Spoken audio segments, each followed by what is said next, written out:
Bueno, damos gracias al Señor de que en la Biblia encontramos toda la información que Dios quiere que sepamos referente a los acontecimientos finales, ¿vale?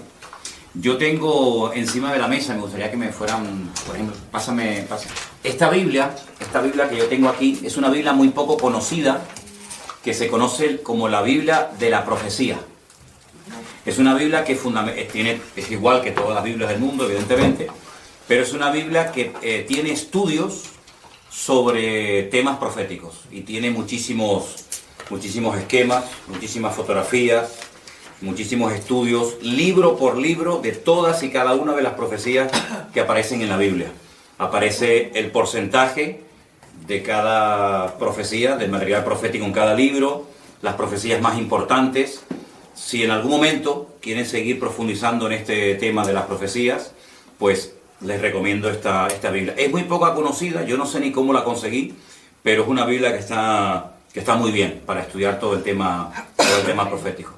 Después también traje un libro que es una auténtica joya, de hecho es muy viejito, de los años 50. Para mí es el mejor libro que existe para estudiar escatología. Ahora tenemos una definición de la palabra escatología. Este libro lo escribió Dwight Pentecost y se llama Eventos del Porvenir. Es un libro excelente porque tiene una particularidad, y es que él presenta las distintas interpretaciones sobre pasajes bíblicos. Generalmente yo tengo docenas y docenas de libros de Daniel, de Apocalipsis, de escatología bíblica, y lo que ocurre es que el autor de ese libro te presenta su postura teológica. Pero sin embargo, este autor es muy bueno porque te dice, hay personas que este pasaje lo interpretan así, así, así. Y hay otras personas que lo interpretan así, así y asado. Y te dice qué versículos se pueden utilizar para defender una postura teológica, qué versículos se utilizan para defender otra. Entonces es un libro extraordinario.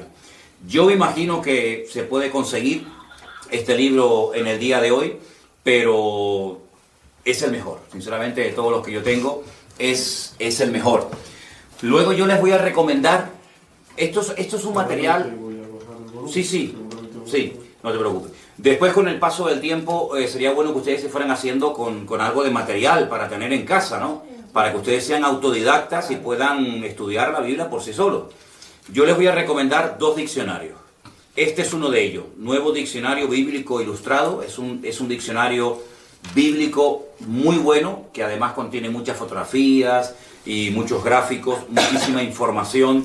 Es un diccionario extraordinario, pero que muy bueno. Y después hay otro que yo suelo utilizar mucho, que es este también, que se llama el diccionario Vine, pero este ya se centra más en explicación de palabras griegas y hebreas. Te dice dónde aparecen esas palabras, cómo se han traducido, y es un diccionario muy práctico a la hora de decir, bueno, esta palabra realmente ¿qué significa? ¿Cómo se tradujo esta palabra en este libro? ¿Cómo se tradujo en otro momento de la historia en otro libro? Es un libro extraordinario. Y luego tengo todo el Nuevo Testamento con el texto griego. Ustedes saben que el idioma griego es un idioma tremendamente rico, y a veces una palabra traducida no explica exactamente lo que se quiso decir en un principio. Entonces este es un volumen extraordinario, porque antiguamente venían 6 volúmenes, en 6 tomos, pero ahora lo han hecho en uno solo, y entonces se titula Comentario al texto griego al Nuevo Testamento. Durante estas próximas clases les iré recomendando diferentes libros para que ustedes tengan material muy bueno a la hora de conocer el tema de la escatología. Tenemos aquí en la pizarra una explicación, una definición de la palabra escatología, una palabra que parece muy raro, pero que no es tan complicada. La escatología bíblica, ¿vale?, es la rama de la teología. Teo es Dios, eología es palabra.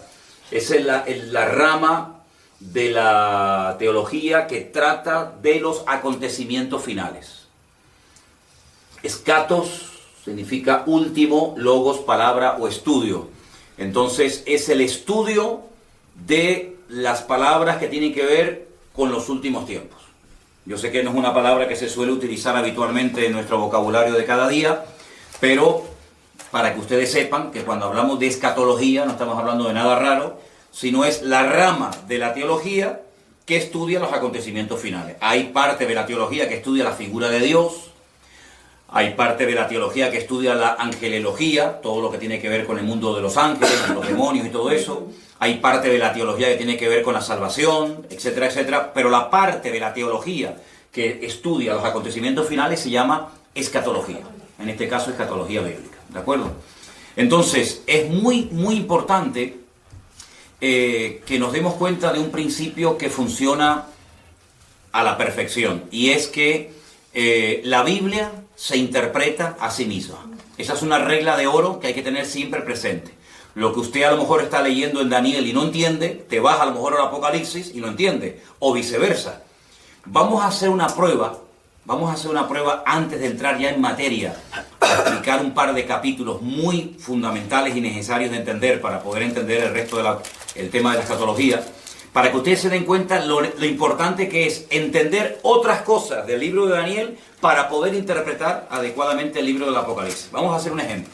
Vamos a ir, por ejemplo, al capítulo 13 del libro del Apocalipsis.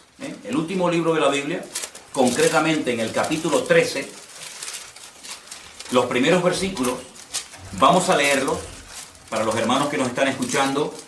Apocalipsis 13, del 1 al 2.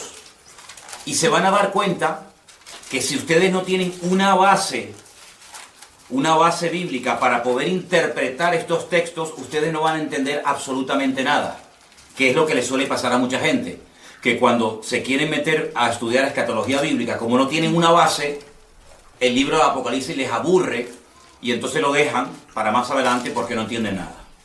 Apocalipsis 13:1 dice: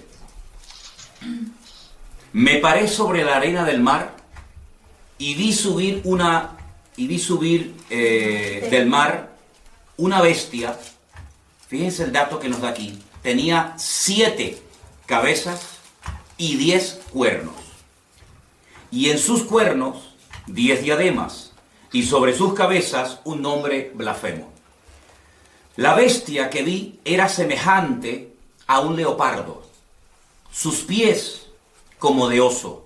Y su boca como boca de león. Y concluye el versículo 2 diciendo que el dragón le dio 3 cosas. Le dio poder, le dio su trono y le dio grande autoridad. Ahora, está bien claro que este animal no existe. No hay ningún animal que se parezca a un leopardo, pero que cuando observa sus pies es como un oso y cuando habla es como un león. Entonces uno dice, esto no se puede interpretar literalmente. Detrás de esto hay un lenguaje simbólico. Cada animal, cada cosa que aquí nos proporciona el texto, tiene que significar algo, y como no sé lo que es ese algo, no entiendo el pasaje. Entonces lo que la gente hace es que lo descarta y ya digo, lo deja para más adelante. Entonces, lo primero que vamos a estudiar esta tarde es la figura o la imagen del rey Nabucodonosor. Y nos vamos al capítulo 2 del libro de Daniel. Leí estos versículos de Apocalipsis 13 para que os deis cuenta que si ustedes no entienden el pasado, no pueden entender el futuro. Entonces, en Daniel capítulo 2, es un capítulo extraordinario porque nos habla acerca de un sueño que el rey de Babilonia, en este caso Nabucodonosor, tuvo. Y entonces él dice que él quería saber su interpretación. Pero cuando él se reúne con todos los magos, sátrapas y adivinos de su corte, él les dice algo. Quiero que ustedes me interpreten el sueño que he tenido. Quiero saber lo que significa. Pero lo primero que quiero es que me digan qué fue lo que soñé. Y cuando yo vea que ustedes han sido capaces de contarme lo que yo soñé, entonces yo sabré que ustedes son capaces de interpretarme el sueño. Claro, esto nunca se había pedido. Las personas que estaban a su alrededor en la corte le dijeron, pero rey, ¿cómo te vamos a interpretar el sueño si no nos lo cuentas? Cuéntanos el sueño y nosotros te diremos lo que significa. Y él dijo, de eso nada. Si no me cuentan el sueño y a continuación su interpretación, los mando a matar a todos. Daniel, que vivía en el palacio del rey Nabucodonosor, pidió tiempo. Dijo, bueno, dame tiempo, vamos a orar, a ver si el Señor me quiere interpretar o me quiere dar la interpretación y a continuación también el sueño que has tenido. Vamos a Daniel capítulo 2. Después de orar y de buscar al Señor intensamente en oración, el Señor le reveló a Daniel lo que había soñado y lo que significaba ese sueño. Estamos en Daniel capítulo 2, versículo 27. Daniel capítulo 2, versículo 27. El misterio que el rey demanda, ni sabios, ni astrólogos, ni magos, ni adivinos lo pueden revelar al rey. Así de claro. Esto es imposible. Porque jamás en la historia había ocurrido que un rey quiere que le cuenten primeramente el sueño y después la interpretación. Pero hay un Dios en los cielos, el cual revela los misterios, y él le ha hecho saber al rey Nabucodonosor lo que ha de acontecer en los postreros días. He aquí tu sueño y las visiones que has tenido en tu cama. Versículo 29. Estando tú, oh rey, en tu cama, te vinieron pensamientos por saber lo que había de ser en lo porvenir. Y el que revela los misterios te mostró lo que ha de ser. Y a mí me ha sido revelado este misterio, no porque en mí haya más sabiduría que en todos los vivientes, sino para que se dé a conocer al rey la interpretación y para que entiendas los pensamientos de tu corazón. Daniel no está atribuyendo ninguna gloria para sí mismo, sino que él lo que está dejando bien claro es que no hay hombre alguno en la tierra que sea capaz de interpretar esto, ni siquiera él. Pero sin embargo él exalta y levanta la figura de su Dios y dice, pero hay un Dios en los cielos que lo sabe todo, que lo conoce todo. Ahora, la interpretación del sueño es algo impresionante, porque te vas a dar cuenta de que Dios es el que conoce y revela la historia cuando Él quiere y como Él quiere. Escucha la interpretación del sueño. Versículo 31. Tú, oh rey, veías y aquí una gran imagen, esta imagen que era muy grande y cuya gloria era muy sublime, estaba en pie delante de ti, y su aspecto era terrible.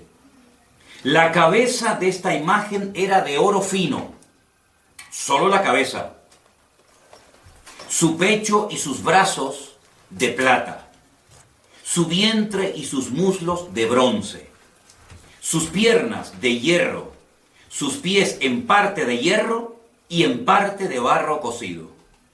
Estabas mirando hasta que una piedra fue cortada no con mano e hirió a la imagen en sus pies de hierro y de barro cocido y los desmenuzó.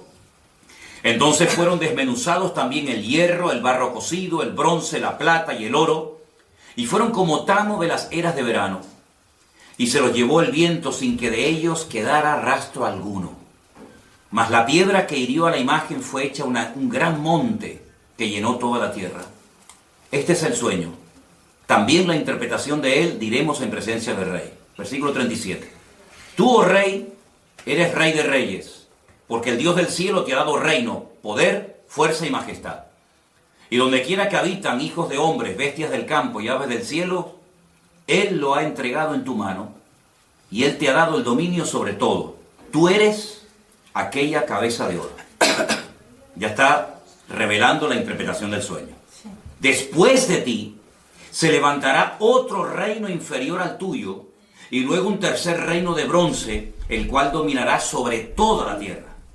Y el cuarto reino será fuerte como hierro, y como el hierro desmenuza y rompe todas las cosas, y desmenuzará y quebrantará todo. Y lo que viste de los pies y los dedos, en parte de barro cocido de alfarero y en parte de hierro, será un reino dividido, mas habrá en él algo de la fuerza del hierro, así como viste hierro mezclado con barro cocido. Y por ser los dedos de los pies en parte de hierro y en parte de barro cocido, el reino será en parte fuerte y en parte frágil. Así como viste el hierro mezclado con barro, se mezclarán por medio de alianzas humanas, pero no se unirán el uno al otro, como el hierro no se mezcla con el barro. Y en los días de estos reyes, el Dios del cielo levantará un reino que no será jamás destruido, ni será el reino dejado a otro pueblo. Desmenuzará y consumirá todos estos reinos, pero Él permanecerá para siempre. Y de la manera que viste que del monte fue cortada una piedra, no con mano, la cual desmenuzó el hierro, el bronce, el barro, la plata y el oro, El gran Dios ha mostrado al rey lo que ha de acontecer en lo porvenir, y el sueño es verdadero y fiel su interpretación. Claro, ante semejante revelación, este rey soberbio, que era el que gobernaba la tierra en aquel momento, dice que se postró sobre su rostro, se humilló ante Daniel y mandó que le ofrecieran presentes e inciensos. Es decir, vamos a ver, es que lo que Nabucodonosor está viendo es espectacular, porque si tú has sido capaz, por el poder de tu Dios, de recibir la revelación del sueño que yo he tenido, yo no tengo ninguna duda de que lo que tú me has interpretado es verdad. Es decir, la credibilidad que tú tienes a la hora de interpretarme el sueño te la da el hecho de que primero me has contado el sueño. Y esto es algo realmente descomunal. Ahora, tenemos aquí, lo íbamos a poner en la pantalla, pero nos falló a última hora el proyector. Tenemos aquí una imagen muy interesante de lo que soñó el rey Nabucodonosor. Ustedes pueden comprobar aquí la imagen, que está compuesta por 4 materiales diferentes. Tenemos la cabeza de oro, el pecho y los brazos de plata, el vientre y los muslos de bronce, fíjense que va de mayor categoría a inferior, y las piernas de hierro y los pies mezclados hierro y barro. Aquí, a este lado, tienen ustedes el nombre del imperio que representa o simboliza cada uno de estos materiales. El oro, recuerden esto, representa el imperio babilónico, que duró desde el 607 hasta el 539 antes de Cristo. Ese reino lo conoció Daniel, porque era el reino en el cual él vivía en aquel tiempo. Este fue el reino que atacó Jerusalén, que destruyó el templo, que se llevó cautivos a miles y a miles de personas, uno de ellos Daniel, ¿verdad? Y ese fue el reino que estaba en ese momento gobernando el mundo. Pero la profecía o la interpretación del sueño profético decía que cuando este reino cayera, porque no era un rey eterno, se levantaría otro reino. Y fíjense que como tiene 2 brazos, nos habla acerca de 2 naciones diferentes. Los medos persas. Y este reino fue desde el 539 hasta el 531 después de Cristo. Los medos persas. Los persas hoy en día siguen existiendo bajo el nombre de Irán. Los iraníes son persas. Y los medos no tienen tierra y serían hoy en día los famosos kurdos. Los kurdos, los que están siempre tratando de reclamar un trocito de tierra para ellos. Y esto, cuando tú miras atrás, claro, para Daniel esto era profético, esto no se había dado. Esto era, bueno, vamos a ver si esto es verdad. Pero tú sabes perfectamente que cuando miras atrás, no solamente porque la Biblia lo dice, sino porque la historia secular lo corrobora, efectivamente. Todo el mundo sabe que después de la caída del imperio babilónico, se levantaron y gobernaron muchas naciones de la tierra durante mucho tiempo, los medos persas. Pero ese imperio, que también lo conoció Daniel, pues cayó y se levantó un tercer imperio que lógicamente ya Daniel no pudo conocer, porque si no, este hombre ¿cuántos años va a tener? ¿Ve? Este imperio, que era el imperio de los griegos, del cual habla mucho la Biblia en el libro de Daniel, iría desde el 331 hasta el 168 antes de Cristo, y está representado por el vientre y los muslos de bronce, ¿vale? Y el rey más famoso de este imperio, sin lugar a dudas, fue Alejandro Magno, del cual indirectamente también habla la Biblia, y lo vais a ver en otras profecías y en otros capítulos del libro de Daniel. Pero el imperio... Perdón, ¿de sí. bronce o de cobre? ¿Perdón? ¿De bronce o de cobre? De bronce. Ahí pone cobre. ¿De cobre? ¿Dónde está? Aquí, mira. Sí, bueno, pero bronce. Es bronce. Bronce. ¿Ok? Ese imperio, aunque fue un imperio muy importante que ejerció una influencia tremenda, prueba de ello es que el Nuevo Testamento se escribió en el idioma de esta gente, en el idioma de los griegos, ¿vale? Ese imperio cayó, y hay cosas muy interesantes que contar acerca de ese imperio. Y se levantó un cuarto imperio que está representado por las piernas de hierro, y fue un imperio que casi duró 1000 años. Ten en cuenta que de todos los miembros del cuerpo humano, el miembro más largo son las piernas. Y por eso las piernas representan al Imperio Romano. Pero hay dos piernas, y así como había dos brazos que representan a los medos y a los persas, también había dos partes del Imperio Romano muy importantes, Oriente y Occidente, ¿vale?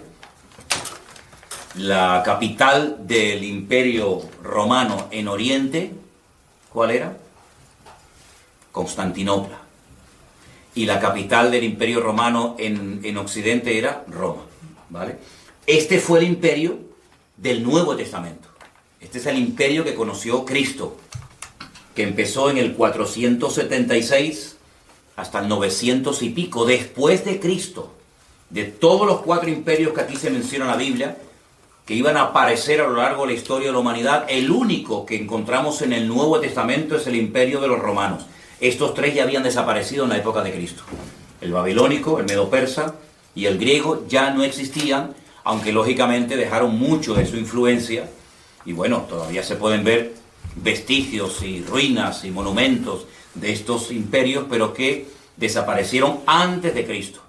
El Antiguo Testamento, la Tanaj, como se llama en hebreo, nos relata la historia del imperio babilónico, nos relata la historia del imperio medo-persa, pero no dice absolutamente nada del tercer imperio, que es el imperio de los griegos.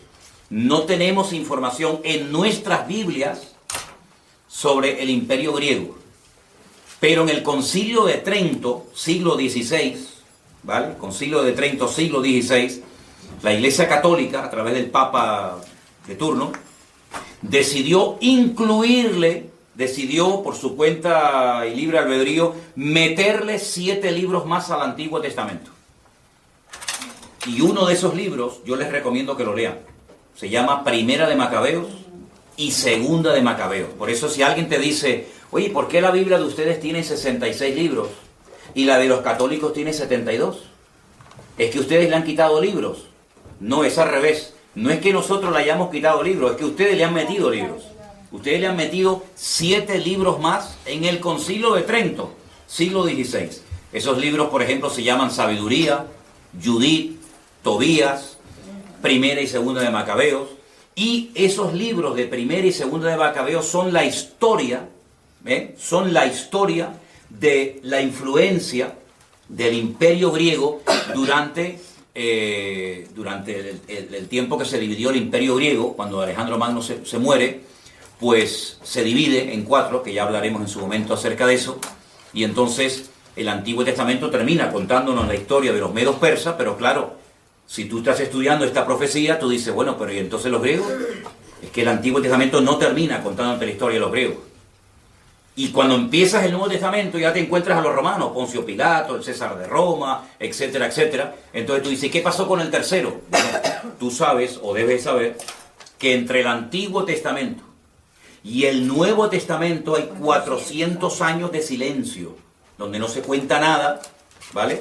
Y entonces por eso los griegos no aparecen en el Antiguo Testamento, pero estaba profetizado por el Señor de que habría un tercer imperio llamado el imperio de los griegos, de los macedonios, ¿de acuerdo? Entonces lo que tienen que aprenderse sí o sí de memoria, y no es tan complicado, son 8 palabras: oro, plata, bronce y hierro. Mira qué fácil. Oro, plata, bronce y hierro. Babilonia, Medo-Persia, Grecia y Roma. Ya está. Con esos 4 materiales, ustedes saben que la interpretación del sueño del rey Nabucodonosor consistía en revelarle al rey Nabucodonosor la historia de 4 imperios que tendrían mucho que ver con el pueblo de Dios, tanto en el Antiguo como en el Nuevo Testamento.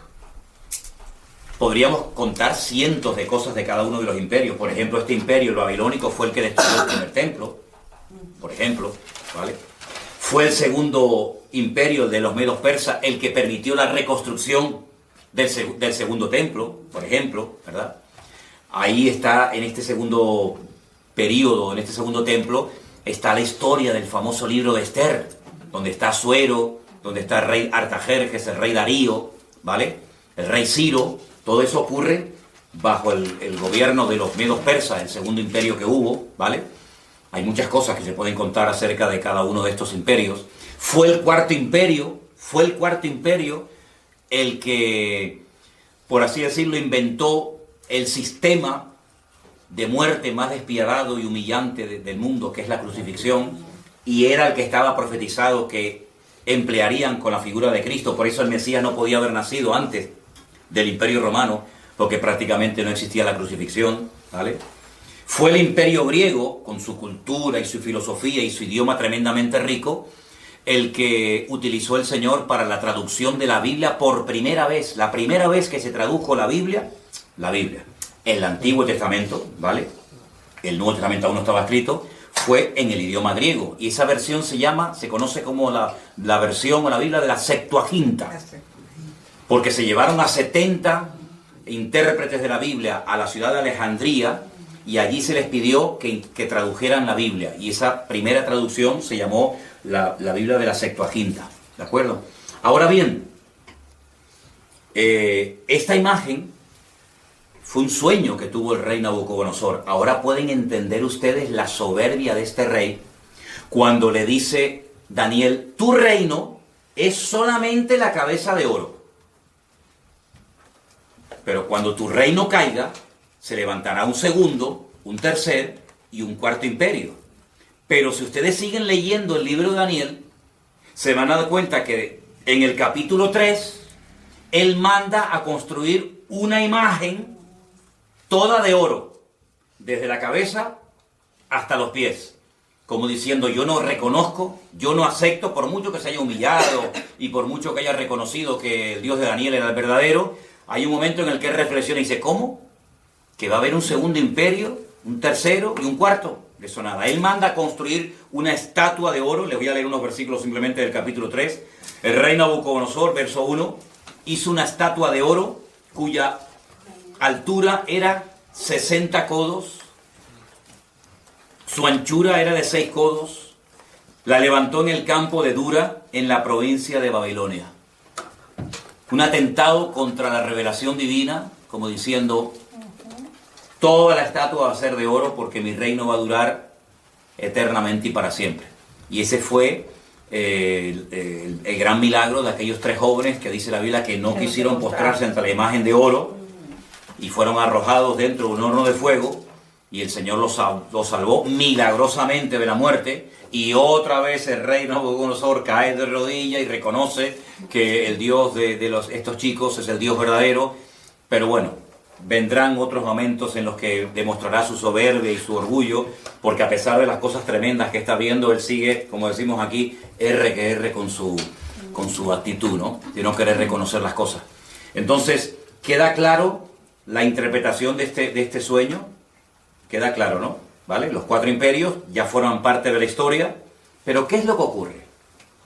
En el capítulo 2 del libro de Daniel es donde aparece este sueño con su correspondiente interpretación. Pero, a su vez, Daniel también tiene un sueño, en el capítulo 7. Entonces vamos al capítulo 7 del libro del profeta Daniel y vamos a leer algunos versículos en esta tarde. ¿Los hermanos de Bélgica nos están escuchando bien? Ok, perfecto. Les mandamos un saludito a todos los hermanos de Bélgica. Y a todos los que nos están viendo de muchas partes, hermanos de Estados Unidos y de México y de muchos lugares. Que el Señor les bendiga a todos. Daniel capítulo 7. Y van a ver lo importante que es entender la interpretación de este sueño que tuvo Daniel para poder entender los primeros versículos que leímos en esta tarde de Apocalipsis capítulo 13, donde no se entendió nada, pero vais a ver qué importante. Daniel capítulo 7, voy a pedirles a algunos de ustedes que lea un versículo, yo leo el siguiente, pero tienen que leerlo fuerte porque estamos grabando, ¿de acuerdo? Daniel 7:1. En el primer año de Belsasar, rey de Babilonia, tuvo Daniel un sueño. ¿Ven? Ya no está Nabucodonosor como rey, ahora es Belsasar, pero sigue estando el reino de Babilonia. Tuvo un sueño y visiones de su cabeza mientras estaban en su lecho. Luego escribió el sueño y relató lo principal del asunto. ¿Alguien que lea el versículo 2? Daniel dijo: miraba yo en mi visión de noche, y he aquí que los 4 vientos del cielo combatían en el gran mar. Versículo 3 dice, y 4 bestias grandes diferentes, la una de la otra, subían del mar. La primera era como león y tenía alas de águila. Yo estaba mirando hasta que sus alas fueron arrancadas y fue levantada del suelo y se puso enhiesta sobre los pies a manera de hombre y le fue dado corazón de hombre. Versículo 5. Y aquí otra segunda bestia, semejante a un oso, la cual se alzaba de un costado más que de otro. Tenía en su boca 3 costillas entre los dientes, y le fue dicho así, levántate y devora mucha carne. Después de esto miré, y he aquí otra, semejante a un leopardo, con 4 alas de ave en sus espaldas. Tenía también esta bestia 4 cabezas, y le fue dado dominio. Después de esto miraba yo en las visiones de la noche, y aquí la 4ª bestia, espantosa y terrible en gran manera, fuerte, la cual tenía unos dientes grandes de hierro, devoraba y desmenuzaba, y las obras hollaba con sus pies, y era muy diferente de todas las bestias que vi antes de ella, y tenía 10 cuernos. Mientras yo contemplaba los cuernos, he aquí que otro cuerno pequeño salía entre ellos, y delante de él fueron arrancados 3 cuernos de los primeros. Y he aquí que este cuerno tenía ojos como de hombre, y una boca que hablaba grandes cosas. Estuve mirando hasta que fueron puestos tronos, y se sentó un anciano de días, cuyo vestido era blanco como la nieve, el pelo de su cabeza como lana limpia, su trono llama de fuego, y las ruedas del mismo fuego ardiente. Un río de fuego procedía y salía de delante de él. Millares de millares le servían, y millones de millones asistían delante de él. El juez se sentó, y los libros fueron abiertos. Yo entonces miraba a causa del sonido de las grandes palabras que hablaba el cuerno, miraba hasta que mataron a la bestia, y su cuerpo fue destrozado y entregado para ser quemado en el fuego.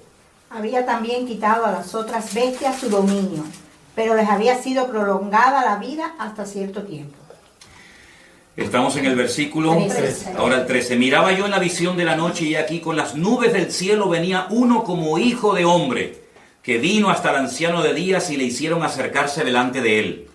Y le fue dado dominio, gloria y reino, para que todos los pueblos, naciones y lenguas lo sirvieran. Su dominio es dominio eterno, que nunca pasará, y su reino es uno que nunca será destruido. Se me turbó el espíritu a mí, Daniel, en medio de mi cuerpo, y las visiones de mi cabeza me asombraron.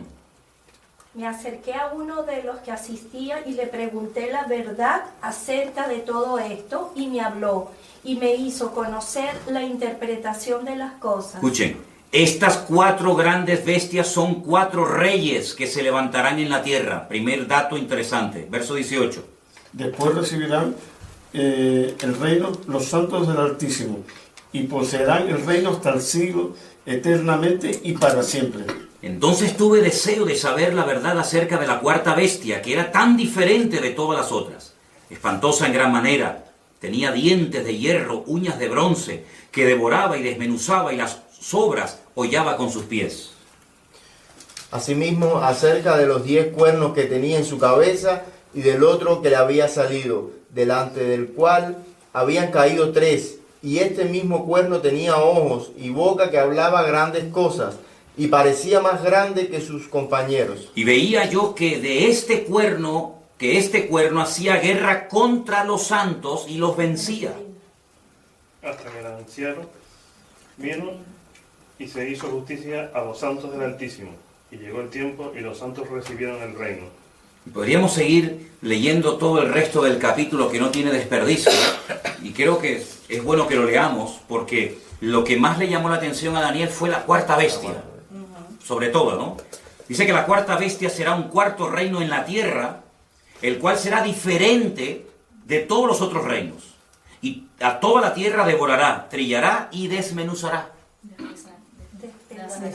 Despedazará, perdón.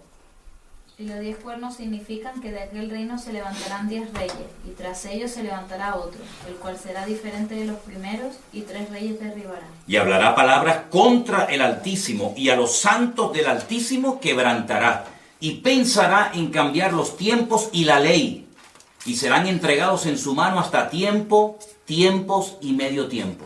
Pero se sentará el juez y le quitarán su dominio para que sea destruido y arruinado hasta el fin.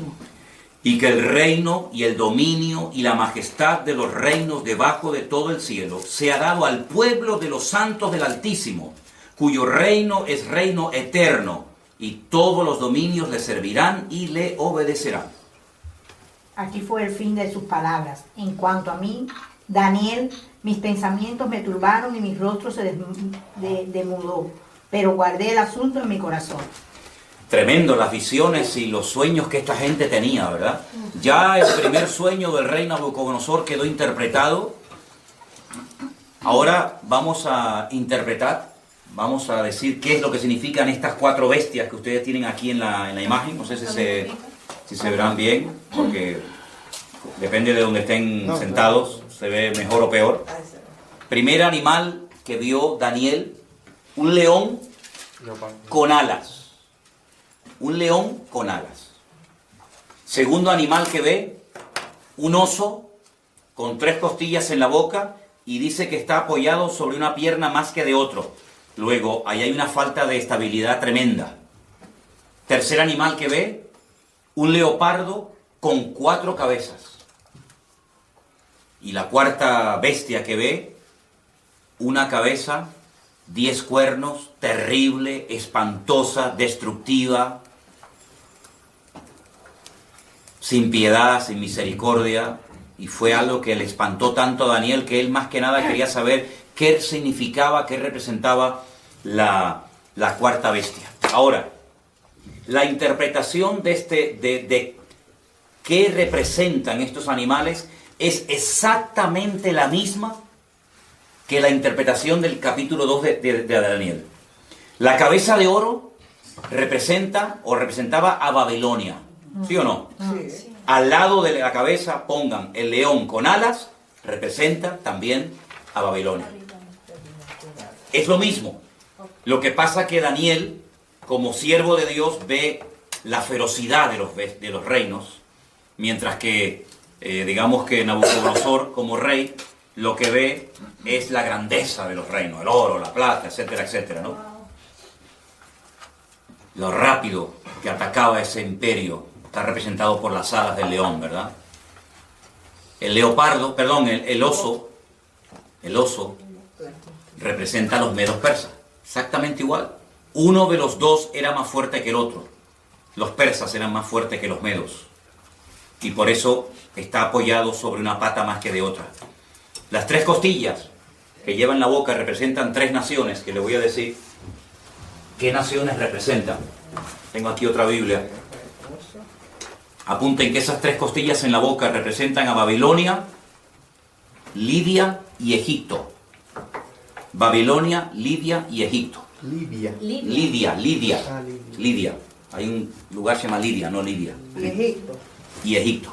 Perdón, no es Libia. No, Lidia. Como el nombre de... Lidia, con D. Con D. Babilonia, Lidia, Y Egipto. Y Egipto. Lidia. El leopardo de 4 cabezas representa al imperio de los griegos.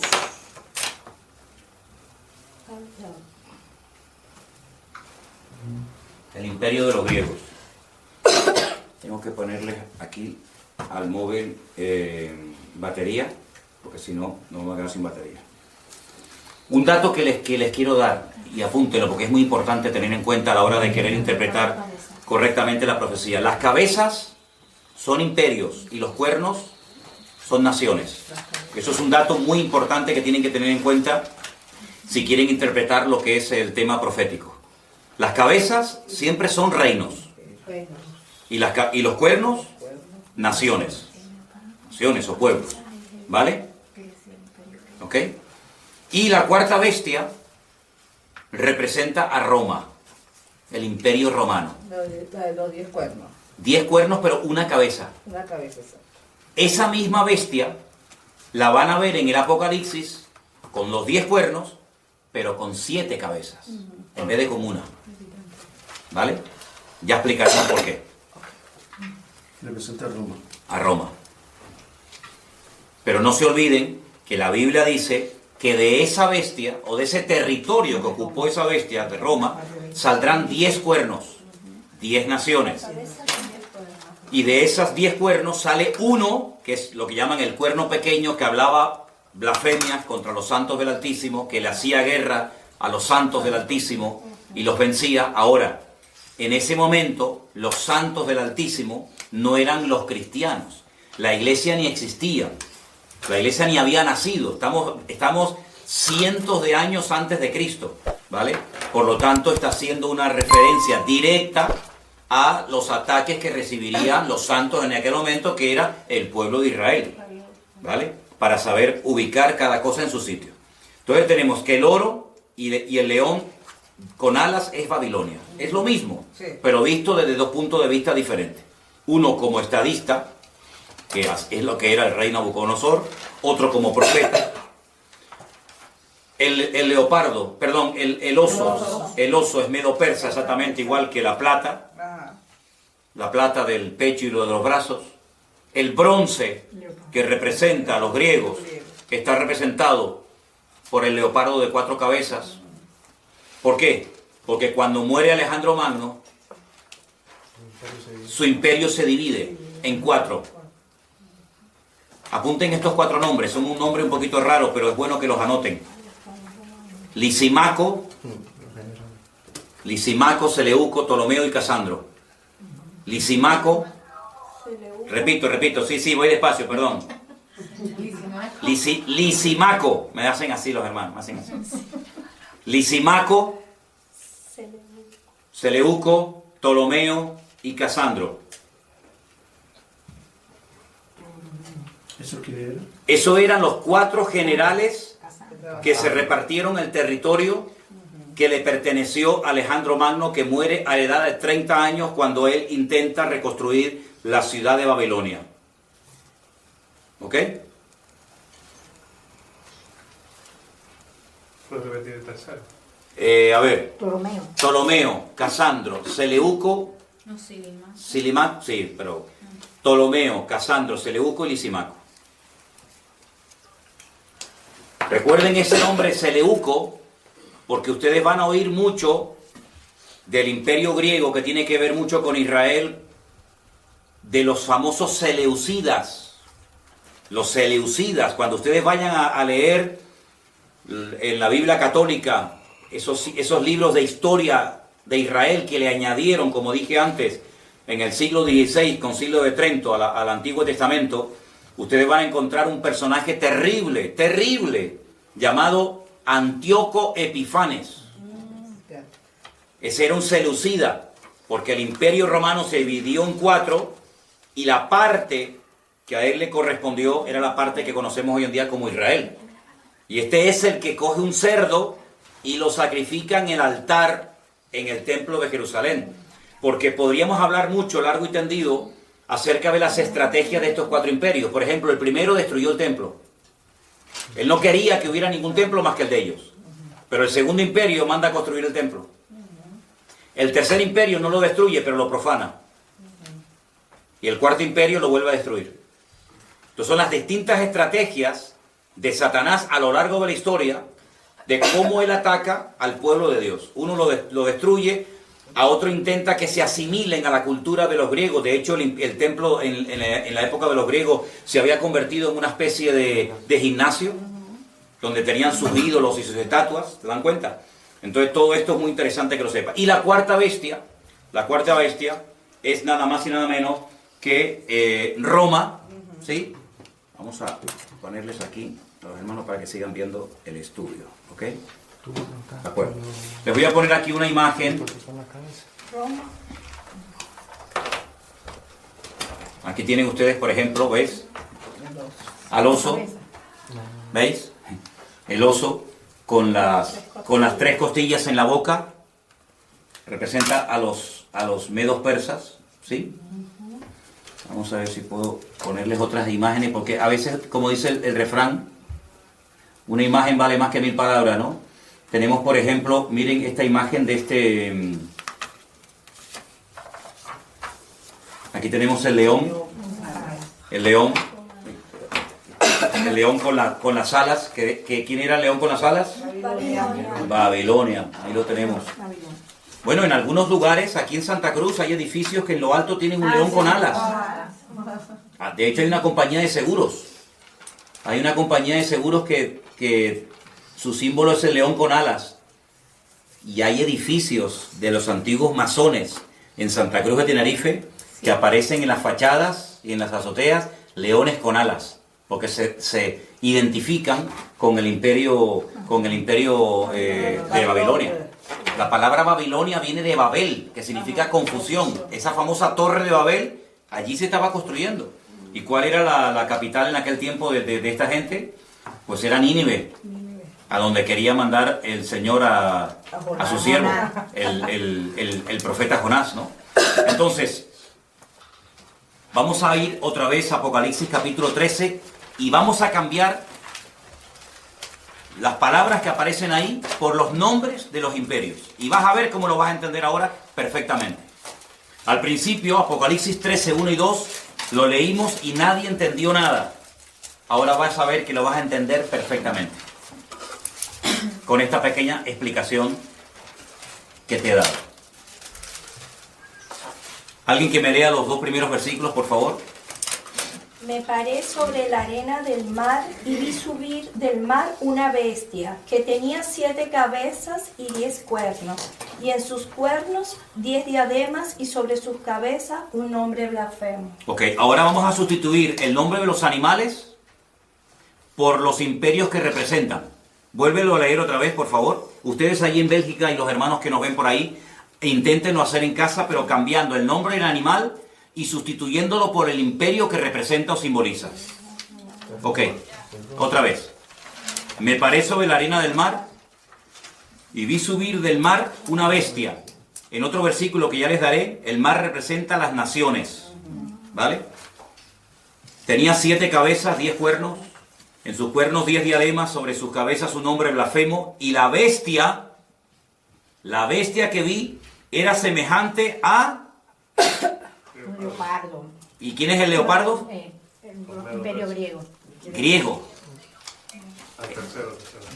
La bestia que vi era semejante, se parecía a un griego. Sus pies, es decir, la forma como se movía, la forma como actuaba, era como de un persa, de un medo persa. Y la forma como hablaba o se comunicaba o se expresaba como un babilónico. Entonces hay una mezcla, porque ven que el león es Babilonia, el leopardo es Grecia, el oso son los medos persas y la bestia es Roma. Pero ahora ya no es un animal el que representa un imperio, sino que ahora es una mezcla, lo que representa a esta última bestia, y esta bestia de la cual se está hablando aquí en Apocalipsis 13, es el anticristo. En Apocalipsis capítulo 13, ya lo estudiaremos en su momento, se habla de 2 personajes.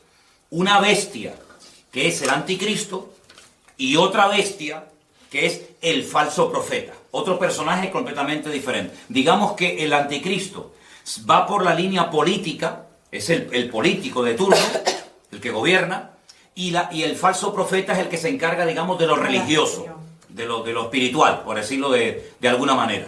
Entonces uno dice, bueno, si el anticristo, o la bestia, como se lo llama en el Apocalipsis, es semejante a un leopardo o a un griego, uno tiene que indagar y estudiar fuera de la Biblia cómo era el estilo de vida de la gente griega. Y uno dice, era gente que le daba una importancia tremenda al aspecto físico. Miren la cantidad, yo no sé en otros países, pero alrededor de nuestra iglesia hay 7 gimnasios y todos llenos. Es decir, es un hombre que le va a dar una importancia tremenda a la imagen, al aspecto físico. Es interesante. Una persona que se va a cuidar, una persona que va a dar una imagen atractiva, una imagen llamativa, porque así eran los griegos, se cuidaban hasta decir basta. Pero cuidado porque eran bisexuales la mayoría de los griegos. Les gustaba tanto las mujeres, como los hombres, como los niños, como los animales, como lo que apareciera. Estamos viviendo en unos tiempos donde hoy en día hay mucha gente que dice, no, a mí me gustan las mujeres, me gustan los hombres. Terrible. Eran hedonistas, es decir, el placer como meta. El placer como objetivo. Pasarlo bien, disfrutar de la vida, sean drogas, sea sexo, sea lo que sea. Así eran los griegos. Eran gente culta. La cuna de toda la filosofía tiene su origen en Grecia. Eran gente culta, no eran estúpidos, no eran ignorantes, eran gente culta. Luego, sabían expresarse, sabían hablar. Lean los discursos ustedes de Platón, de Aristóteles, de Sócrates. Eso es alucinante, la riqueza del vocabulario, ¿verdad? La demagogia que utilizaba aquella gente, la oratoria que tenían, todo eso lo va a tener este tipo, ¿verdad? Porque se va a parecer a un griego. Pero además dice que sus pies, su forma de actuar, era como de un oso. Y los osos son los persas. Claro. Oigan hablar ustedes a los persas. Te cautivan. Hablan así, muy suave. Calmado. No es como los árabes que hablan muy brusco, muy cerrado, muy bruto el idioma, ¿no? El persa es muy suave en su forma de hablar, muy tranquilo, te cautiva. ¿No han visto los gatitos persas, lo lindos que son? Son así los persas, son cautivadores, son seductores, te atrapan, su forma de ser es impresionante. Pero dice la Biblia que su boca es como la de un león, destructivos a más no poder. Entonces te das cuenta que es una mezcla de culturas, es una mezcla de pueblos, de influencias del pasado. Te das cuenta lo importante que es saber lo que significan los animales del Antiguo Testamento, claro. Porque si no, no te enteras a la hora de interpretar el Nuevo. Pero hay un dato muy importante. La última parte del versículo 2 dice que el dragón, y el dragón en la Biblia, ¿quién es? Satanás. Es uno de los muchos nombres que recibe Satanás en la Biblia. Dragón, Satanás, diablo, serpiente antigua, etc. El dragón o Satanás le dio poder, su trono, una sede de gobierno y grande autoridad. Sería interesante preguntarnos dónde está la sede de gobierno mundial, o por lo menos europea, de Satanás hoy en día. Porque cuando estudiemos las iglesias del Apocalipsis, ustedes van a ver que hay un mensaje a una iglesia, y a esa iglesia le dice el Señor, yo sé dónde ustedes tienen su congregación. Ustedes tienen la iglesia, ustedes se congregan donde hoy por hoy Satanás tiene su trono. Pero Satanás no tiene hoy en día su trono allí. Entonces tú te vas a dar cuenta de que las naciones que se van a unir en los últimos tiempos para apoyar al anticristo son naciones que surgen del antiguo territorio del Imperio Romano.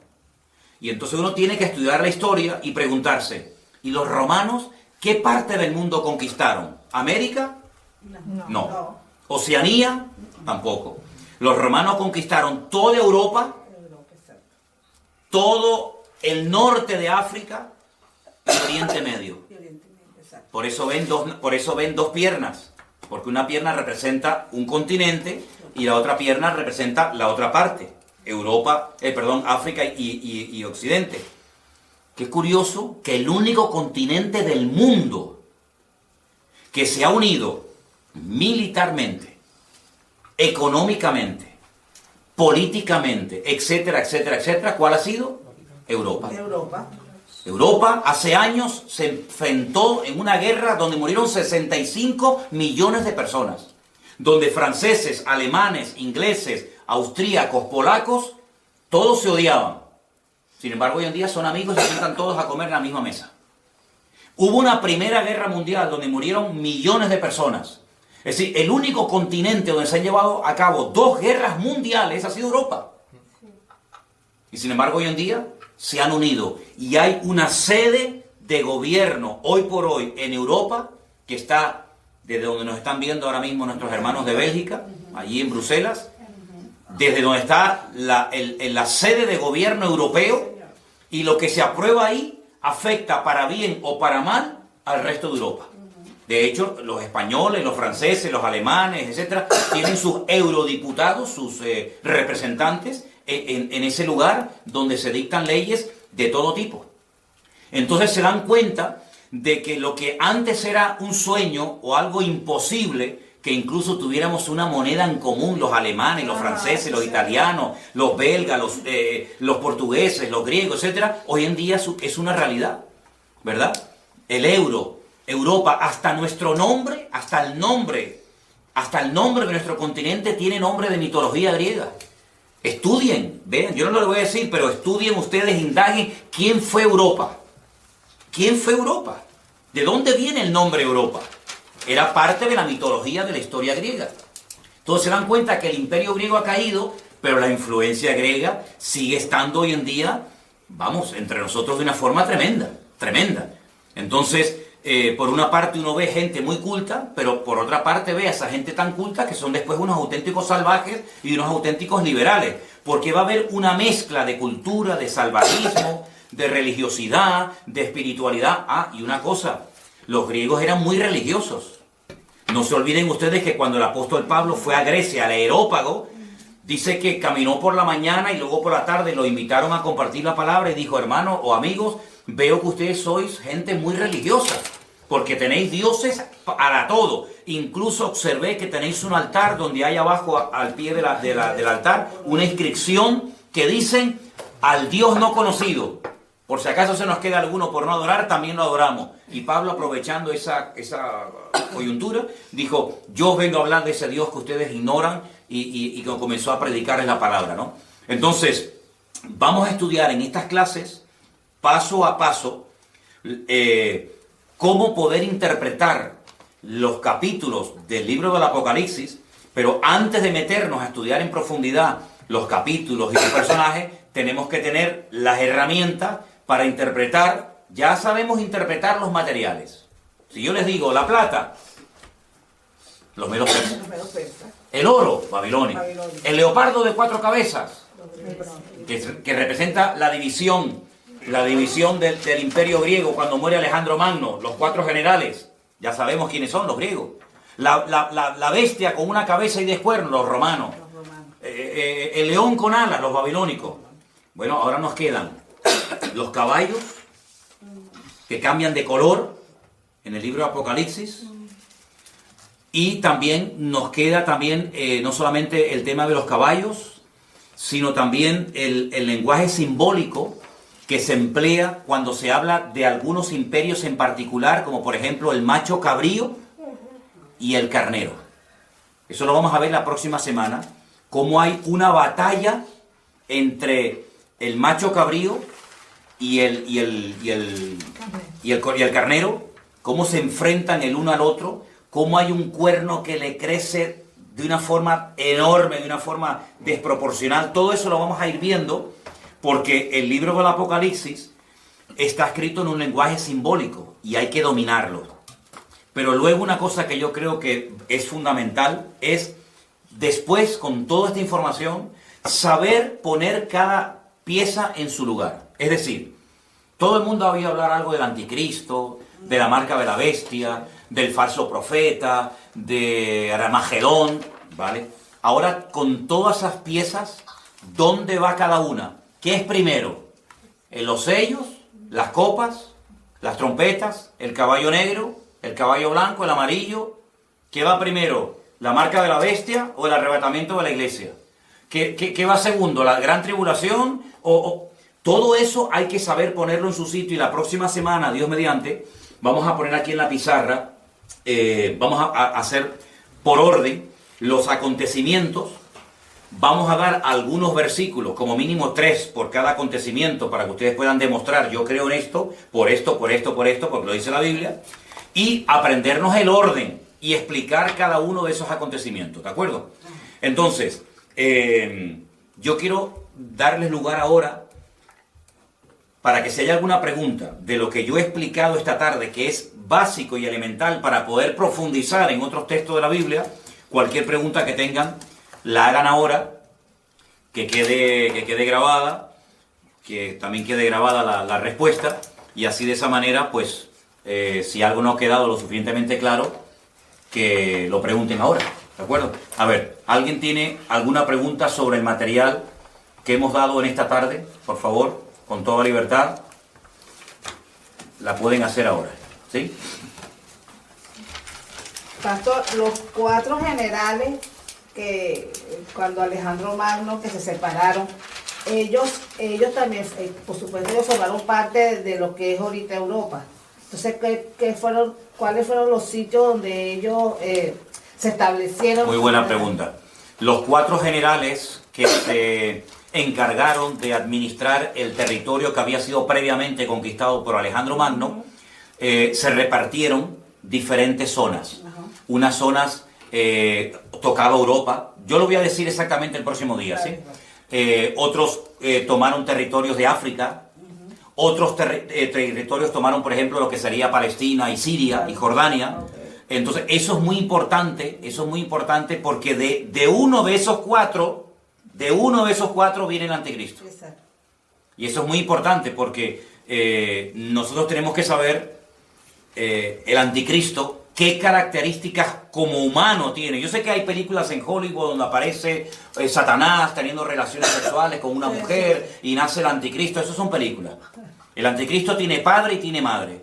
El anticristo es un político de carne y hueso que se dará a conocer, que tendrá un poder tremendo, una influencia tremenda a nivel mundial, que tendrá apoyo militar, apoyo económico, apoyo político de muchas naciones y que va a llevar en un principio a muchas naciones, digamos, a la prosperidad, a la abundancia, etcétera, pero que al final quebrantará todos los pactos y acuerdos y convenios que previamente había firmado y establecido, incluido uno con el pueblo de Israel, ¿verdad? Les traicionará y entonces se volverá el peor gobernante de todos los tiempos, con matanzas y con guerras y con injusticias tremendas, ¿no? Pero muy importante la pregunta que tú has hecho, porque tenemos que saber esos 4 generales qué territorio dominaban. Por eso dije antes los famosos seleucidas, sí. Los seleucidas, la famosa guerra de los asmoneos, la famosa guerra de los macabeos. La palabra macab significa en hebreo martillo. Los macabeos eran los que golpeaban, los que intentaban golpear y destruir al imperio de los griegos, que por un tiempo lo consiguieron, cuando volvieron a consagrar el templo de Jerusalén. De ahí viene la famosa fiesta de Hanukkah y todo eso, que ya lo explicaremos en su momento. Pero la próxima semana te digo exactamente el territorio que ocuparon, ¿de acuerdo? ¿Alguna pregunta que ustedes quieren hacer? O los que me están viendo en directo quieren hacer alguna pregunta sobre la clase de hoy. Quiero que quede bien clara la interpretación, la explicación de Daniel 2 y Daniel 7. Por hoy, con eso, nos podemos dar por satisfechos. Y ya la próxima semana, si Dios quiere, estudiaremos las otras partes. Ahora, finalmente quiero mostrarles esta imagen, que ya es una mezcla de los diferentes imperios que ustedes ya conocen. Aquí está la bestia con los 10 cuernos. Ven que tiene algo del oso, ven que tiene algo del leopardo, ven que tiene algo del león. Es una forma simbólica de describir la naturaleza y la esencia de este personaje siniestro llamado el anticristo. ¿Vale? A través de figuras de animales te dice cómo es esta persona. ¿Vale? Dime. Sí, o sea, eso es el anticristo. Esto es simplemente una imagen, una representación de cómo va a ser. El anticristo es un ser humano. Con nombre, apellido, con pasaporte, con huellas digitales, con padre, con madre, todo. Lo que pasa, ¿cómo describir a ese personaje? ¿Cómo podemos describir su forma de actuar, su forma de pensar, su forma de reaccionar? Bueno, pues a través de aquellos animales que en el Antiguo Testamento representaban imperios que existieron, y entonces se hace una especie de mezcla de esos animales para describir cómo es su naturaleza como persona. ¿Sí? ¿Quedó claro? ¿Sí? ¿Ok? ¿Alguna pregunta más? La otra bestia y el dragón irán por separado, pero tendrán estarán interconexionados con... Totalmente. Con la misma... Sí, la primera bestia del Apocalipsis 13, que surge del mar, dice en el versículo 1, vi subir del mar una bestia, y la describe. La otra, la del versículo 11, dice, después vi otra bestia que subía de la tierra, y tenía cuernos semejantes a los de un cordero, pero hablaba como un dragón. Son 2 bestias diferentes, pero están, totalmente unidas. vinculadas, se apoyan mutuamente, porque dice que esta bestia, el falso profeta, como se le llama, hace que adoren y que sigan a la primera bestia, pero lo curioso es que después la primera bestia destruye a la segunda bestia. Primero se apoyan y luego se matan entre ellos, que es lo que muchas veces hemos visto. Los cananeos, aquellas 7 naciones de Canaán, eran los filisteos, los amorreos, en fin, todas las naciones se odiaban, se mataban entre ellos, pero cuando tenían un enemigo en común, se unían para hacer fuerza, para pelear contra Israel, pero luego después entre ellos se mataban, y entre ellos se odiaban, ¿no? Como por ejemplo pasa hoy en día en el mundo árabe, que se odian entre ellos, se matan entre ellos, pero luego cuando tienen que pelear con un enemigo más poderoso que ellos, se unen, pero es como el barro con el hierro, que dice que así como no pega, se quieren unir naciones que tienen un enemigo en común, pero en el fondo no dejan de odiarse, ¿no? Y de matarse el uno al otro, ¿no? Tremendo. ¿Vale? Y por ejemplo, sí. En este caso, ahora se va a firmar el 14 de mayo, que se cumple justamente el tiempo de independencia de creación de Israel, ese movimiento ecuménico que se está haciendo con que se quiere firmar ahora en mayo con el Papa, el Vaticano.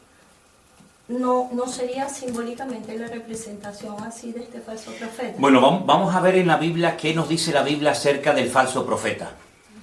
La Biblia nos habla muchísimo, nos da datos muy interesantes, porque claro, vamos a ver, uno dice, bueno, el anticristo, vale, tiene que venir. Pero bueno, ¿cómo reconocemos a este señor si ya está, si no está? ¿De dónde tiene que venir? ¿Cómo es? ¿Cómo no es? La Biblia te da un montón de información, porque si no, ¿para qué me dice que va a venir el anticristo si no me dice cómo va a ser y cómo tengo que reaccionar? El falso profeta. Sí, va a venir un falso profeta y tal, que parece un cordero a priori, pero que luego cuando habla es un demonio. Pero ¿cómo puedo reconocerlo? La Biblia nos da unos datos hasta de cómo se visten, hasta de cómo se van a vestir, cómo van a actuar. Entonces, claro, con todos esos datos, tú los analizas y comienzas a descartar. Bueno, estas características las cumple, por ejemplo, este sector o esta religión, ¿sí o no? No, entonces esto no puede ser. ¿Y estas características pegan con esta religión? Pues no. ¿Y estas características que me dice aquí la Biblia pegan con esta? Dice, ostras, pues sí, pega muchísimo. Porque además te dice hasta dónde va a tener su sede de gobierno. Exacto. Desde dónde van a gobernar. Entonces, claro, ante estos datos, uno que vamos a suponer que uno es imparcial, ¿no? Y uno dice, bueno, yo quiero saber esta gente quiénes son. Pues tengo que coger a los budistas, tengo que coger a los musulmanes, tengo que coger a los hinduistas, tengo que coger a los católicos, tengo que coger a todo el mundo, y por descarte tengo que ir seleccionando y diciendo, bueno, pues las características que me proporciona la Biblia pegan más con esta gente que con aquellos. Entonces todo eso lo vamos a ver porque la Biblia, y sobre todo el Apocalipsis, se escribió para darnos información, no para confundir. Claro. Darnos información en un lenguaje simbólico, pero que cuando tenemos las herramientas, como ustedes ya hoy pueden interpretar el Apocalipsis capítulo 13 muchísimo mejor que hace una hora. ¿Por qué? Porque ya sabes lo que representan los animales. Hace una hora no tenías a lo mejor ni idea. Pues cada semana tú vas a tener un montón de datos. Es como una plantilla, ¿no? Yo la pongo encima del texto y digo, el dragón significa esto, la bestia significa lo otro. Y te vas a dar cuenta de que vas a disfrutar, porque ahora sí que lo entiendo. Ahora sí que lo entiendo. ¿Y el anticristo y falso profeta que será? ¿Musulmán? No se sabe si es de religión, europeo. Vamos a verlo. Sí, la Biblia lo dice. Como también dice que una de las señales será que se unirán 4 potencias y una de ellas desaparecerá, será convertida a polvo. Yo lo puedo traerlo más claro, pues. Bueno, de lo que hemos leído esta tarde habla de 4 imperios que se levantarían, que finalmente serían destruidos y al final se levantaría un imperio eterno. Y claro, uno se pregunta, ¿y el imperio eterno cuál es? El que no va a ser destruido nunca. Años diciendo, Señor, una de las señales va a ser que cuando se empiezan a unir 4 potencias, esas potencias, ¿cuál será? No, más de 4 se van a unir, porque todavía no hemos entrado. Claro, es que ustedes quieren saber todo de golpe. 13 años, sí. Pero cuando vayamos, por ejemplo, al libro del profeta Ezequiel, claro, falta para eso. El profeta Ezequiel te habla de God, Magog, Meset y Tubal. Porque estamos hablando de bestias, estamos hablando de animales. No, pero ahora vamos a entrar a naciones. Y bueno, ¿quién es God? ¿Dónde está God hoy en día? ¿Dónde está Mesec? ¿Dónde está Tubal?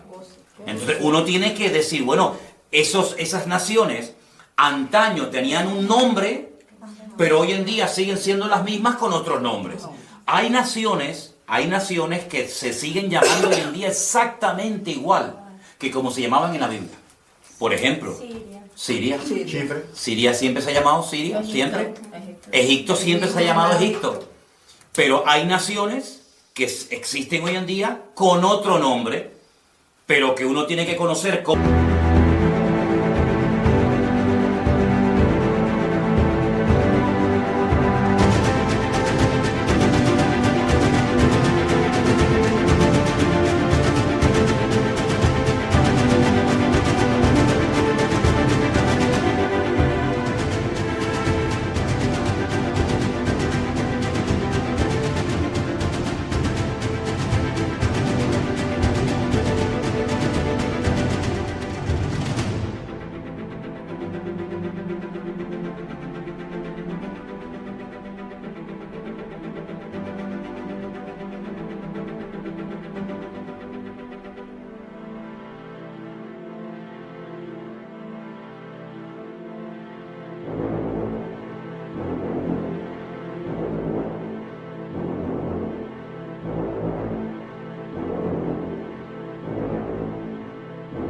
se llamaban en la Biblia esas naciones para saber decir, ah, mira quiénes son, los famosos ismaelitas.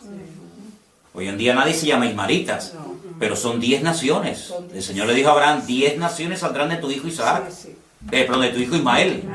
¿Y quiénes son los árabes? Porque después hay un lío con esto. Uno dice, bueno, los árabes, ¿quiénes son los árabes? Que hay mucha gente que no sabe ni quiénes son los árabes. Hay gente que tiene en común el Corán y una religión, pero no son árabes. Por ejemplo, los egipcios no son árabes. O los marroquíes, ¿no? Los egipcios no son árabes. Los iraníes no son árabes. Tú le dices a un iraní que es un árabe y lo estás insultando. Él te dice, yo soy persa, yo no soy árabe. Pero es que leen el Corán, sí, pero es que ellos son... No, y luego dentro de la misma religión hay ramificaciones que se odian. Están los suníes, están los chiíes. Sí, uno de Arabia Saudí no tiene nada que ver con un iraní, pero el iraní tiene que ir a Arabia Saudita, porque ahí está la Meca. ¿Y Marruecos? Marroquí tampoco. Los marroquíes tienen en común el idioma, pero son bereberes, que también es otra cosa, que también hay que conocer quiénes son los bereberes y todo eso, ¿no? Torco, perdón, como también se dice que el anticristo no vendrá solo, sino que aseguran que va a venir acompañado de un sistema. Sí, bueno, es que hoy ha sido la primera clase, estamos hablando de las bestias, estamos hablando de los cuernos y entonces ya entraremos en detalle sobre todos estos personajes. ¿De acuerdo? Aquí tengo otra fotografía, es que por fotografía le puedo poner miles, ¿no? Otra fotografía también de la bestia, con los cuernitos, no se olviden del famoso cuerno pequeño. Voy a ver si la puedo poner un poquito más grande para que la puedan ver. Por favor, repasen los apuntes que hoy han tomado nota. Repasen los apuntes. La próxima semana seguiremos estudiando. ¿Les parece bien esta hora? 7 de la tarde los martes. Sí. Okay. Oramos al Señor, somos despedidos. Sé que es mucho material, sé que es mucha información, pero poco a poco, tomen nota que el Señor les dará sabiduría y memoria para retener todo esto. Oramos, hermanos. Te damos muchas gracias, Padre Celestial, por esta primera clase que hemos podido tener. Te pedimos que sea de bendición todos estos estudios cada semana. Gracias por todos los hermanos que, aparte de los que están aquí, van a ver y escuchar estos vídeos, estas enseñanzas. Te pido en el nombre precioso de tu amado Hijo Jesús, que nos des mucha sabiduría y capacidad y memoria para poder retener y memorizar todos estos datos. Y sobre todo, Señor, para estar velando y orando, porque sabemos que estamos en los últimos tiempos y las profecías se están cumpliendo de una forma tremenda. Y queremos, Señor, estar preparados, no distraídos, no despistados, para que aquel día nos sorprenda como ladrón en la noche, sino estar esperándote, Señor, y diciendo como tu siervo Juan, ven pronto, Señor Jesús. Gracias por esta primera clase, te damos gracias por los que la han podido ver y participar de ella, y te rogamos, Señor, que tú traigas bendición y conocimiento a tu pueblo. En el nombre de tu amado Hijo Jesús. Amén. Y amén. Que el Señor les bendiga, hermanos. Nos vemos el próximo martes. Saludos a nuestros queridos hermanos que nos han estado viendo en directo desde Bélgica a través de una llamada de WhatsApp. Que Dios les bendiga. y a todos los que nos están viendo, que el Señor también les bendiga. Que el Señor les guarde a todos. Bendiciones para todos. Chao, chao, mis hermanos queridos. Chao, chao. Bendiciones.